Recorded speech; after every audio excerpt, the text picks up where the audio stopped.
آج سے تقریباً 3500 سال پہلے جب موسیٰ علیہ السلام فرعون مصر کے ظلم و ستم سے اپنی قوم بنی اسرائیل کو بچا کر نکلے تو دریائے نیل کے کنارے پر موجود فرعون مصر نے ان کا پیچھا کیا۔ حضرت موسیٰ علیہ السلام نے اللہ کے حکم سے اپنا عصا مبارک دریا میں مارا تو یہ دریا 2 حصے ہو کر بالکل الگ الگ ہو گیا،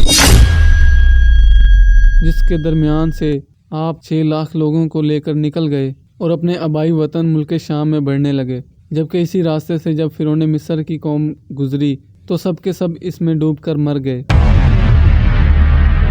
یہاں سے نکل کر راستے کے اندر اس قوم نے کوہ طور پہاڑ کے پاس وادی سینا میں قیام کیا اور یہاں پر اللہ پاک نے ان کے کھانے کے لیے منو سلوہ آسمان سے اتارا، پانی کے چشمے عطا کیے اور سائے کے لیے بادلوں کو معمور کر دیا۔ قرآن کریم کی کئی صورتوں کے اندر خصوصاً بنی اسرائیل سورۃ طٰہٰ اور دوسری بھی کئی صورتوں میں بنی اسرائیل کے واقعے اور ان کی وضاحت موجود ہے۔ سورۃ طٰہٰ میں بیان ہوتا ہے کہ موسیٰ علیہ السلام کو کوہ طور پر عبادت کے لیے بلایا، جہاں پر انہیں 10 احکامات اور تورات عطا کی، مگر بعد میں اس دنوں کی مدت بڑھا کر 30 دن یا 40 دن کر دی گئی۔ لیکن موسیٰ علیہ السلام کوہ طور پر وقت سے پہلے ہی پہنچ گئے۔ اللہ پاک نے ان سے سوال کیا کہ اے موسیٰ، تجھے کس چیز نے جلد بازی میں ڈال دیا؟ موسیٰ علیہ السلام نے جواب دیا کہ اے اللہ، میں نے تو آپ کی رضا اور خوشی کی خاطر یہ جلد بازی اٹھائی کہ آپ مجھ سے راضی ہو جاؤ۔ اصل میں موسیٰ علیہ السلام کو اپنی قوم کی تربیت پر اتنا یقین ہو گیا تھا کہ اب تو وہ شرک کبھی کر ہی نہیں سکتی، اور دوسری بات کہ آپ کے بڑے بھائی ہارون علیہ السلام بھی اسی قوم کے درمیان یعنی بنی اسرائیل کے درمیان موجود تھے، جو حضرت موسیٰ علیہ السلام کی غیر موجودگی کے اندر اس قوم کی تربیت کی ذمہ دار تھے۔ لیکن اللہ پاک نے یہ بتانے کے لیے کہ موسیٰ، تم ہر بات اور ہر کام کی حکمت کو نہیں جانتے، اسی لیے جلد بازی کی سزا حضرت موسیٰ علیہ السلام کی قوم کو ایسے دی کہ وہ سب کے سب سامری نام کے ایک شخص کے ہاتھوں گمراہ ہو گئے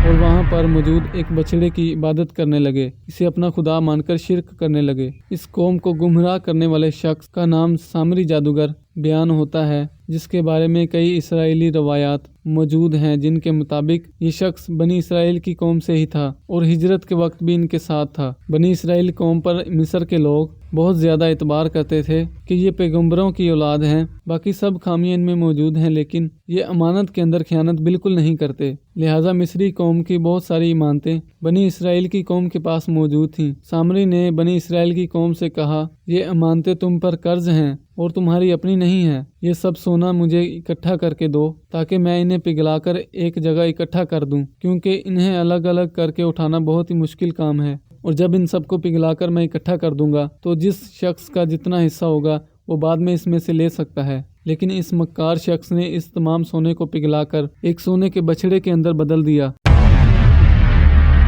اور کہنے لگا کہ موسیٰ علیہ السلام تو آپ کو 30 دن کا کہہ کر گئے تھے، لیکن اب تو 40 دن گزر گئے، وہ اب کبھی واپس نہیں آئیں گے، وہ ہمیشہ کے لیے اپنے رب کے پاس واپس چلے گئے، اور اب یہ سونے کا بچڑا ہی تمہارا رب ہے۔ اب اس بات کی خبر کہ ان کی قوم اس قدر گمراہی میں پڑ گئی ہے، اللہ پاک نے یہ خبر کوہ طور پر ہی دے دی، جس کے بعد حضرت موسیٰ علیہ السلام انتہائی جلال اور غصے کے ساتھ اپنی قوم کے اندر واپس آئے، یہ سوچ کر میں نے اپنی تمام عمر ان لوگوں کی ہدایت کے لیے وقف کر دی، یہ نبیوں کی اولاد ہیں اور ان کے درمیان میرا بھائی ہارون بھی موجود ہے اور میں بھی زندہ ہوں۔ لیکن کچھ ہی دنوں کے لیے میں کوہ طور پہاڑی پر گیا تو یہ پھر سے شرک کے اندر کیسے مبتلا ہو گئے؟ کیا میری سالوں کی محنت کا یہی نتیجہ ہے؟ سب سے پہلے حضرت ہارون علیہ السلام پر غضبناک ہوئے، ان کی داڑھی مبارک اور سر کے بالوں کو کھینچنے لگے اور کہنے لگے کہ میں ان لوگوں کو تمہارے حوالے کر کے گیا تھا، تم نے ان کو شرک سے کیوں نہیں روکا؟ حضرت ہارون نے جواب دیا کہ میں نے ہمت کی تھی ان لوگوں کو روکنے کی، میں نے ان کو بہت سمجھایا تھا، لیکن انہوں نے میری بات نہیں سنی سوائے چند لوگوں کے۔ جب میں نے ان کو زیادہ روکا تو یہ میری جان کے دشمن بن گئے، لہٰذا مجھے نہ چاہتے ہوئے بھی خاموش رہنا پڑا، اور اگر میں آپ کے پیچھے آتا آپ کو بتانے کے لیے تو مجھے امید تھی کہ دوسرے لوگ بھی گمراہ ہو جاتے۔ دراصل یہ سامری جادوگر کوئی جادوگر نہیں تھا، بلکہ ایک بہت بڑا شعبہ باز یعنی کرتب دکھانے والا شخص تھا۔ اس نے اس بچڑے کو اس مہارت سے ڈیزائن کیا تھا کہ جب اس کے اندر سے ہوا ہو کر گزرتی تو ایسا لگتا تھا کہ اس میں سے آوازیں آ رہی ہیں، یعنی یہ بول رہا ہے، جیسا کہ بانسری کے سوراخن سے جب ہوا گزرتی ہے تو اس سے آواز آتی ہے۔ بس اسی وجہ سے یہ قوم گمراہ ہو گئی۔